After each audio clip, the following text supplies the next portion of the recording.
Hi, welcome back to today's video. So, the topic for discussion today is child marriage under Muslim law.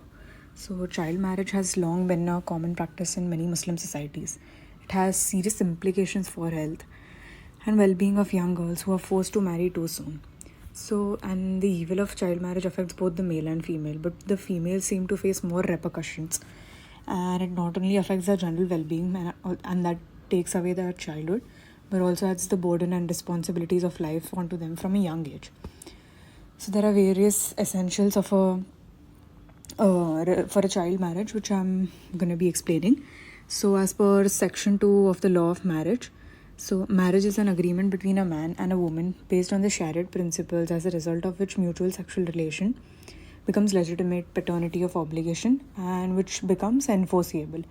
So, the age limits under the Muslim personal law is that a girl is allowed to get married at the age of 15 years, whereas a boy is allowed to get married at the age of 18 years. And talking about the consent, both the boy and the girl are need to give their verbal consent to the marriage and must have a sound mind.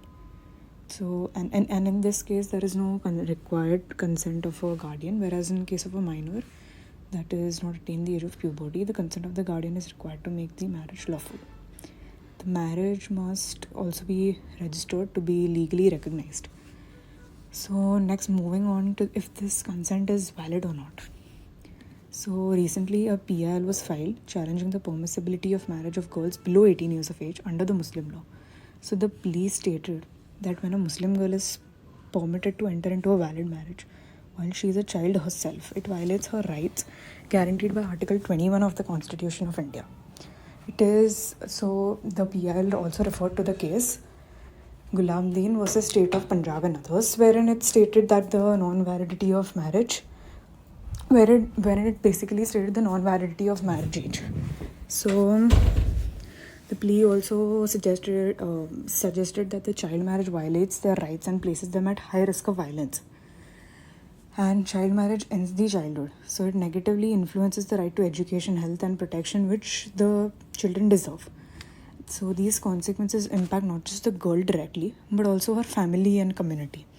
So when a girl between the age of 15 to 18 years of age solemnizes the marriage, it does not mean that she is no longer a child or that she is mentally or physically capable of engaging in a sexual activity and conjugal relations. So the consent of the child, unless the attainment of 18 years of age, is not valid, as the child does not have the understanding of a marriage and as to how it really works. So that basic understanding is not there, which is why the validity of a girl or a boy is not really making sense here. So moving on to the next slide. So the criticism of child marriage under Muslim law. So it leads to forced marriages, health risks, and as well as violation of human rights. So child marriages are often forced to the children, and that they are given no say in their decision, and the parent and the guardians do not listen to them. So there are major health risks also involved, including both the sides, maternal and paternal side, as well as there are high rates of domestic violence and sexual abuse. So it also violates the fundamental rights of children and the principles of gender equality and non-discrimination. Moving on to the reforms, and as a way to ending the child marriage, we can so talking about the legal changes, the minimum age of girls' marriage could be changed or to require parental consent, as right now the consent is not required when the children acquire the maturity age. So it leads to various health issues, poverty, inequality, and harm to their education, as I mentioned earlier.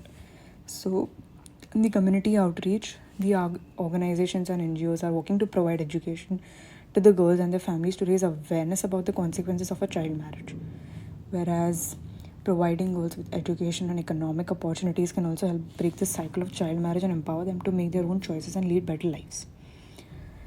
So in all, I would like to conclude with saying that this is a major issue which continues to be complex, and it requires proper attention, as it is a serious issue and a lot of children are facing a lot of issues. So, by raising awareness and advocating for policy change and empowering girls and women, we can work together towards a future where every girl can achieve her full potential. Thank you.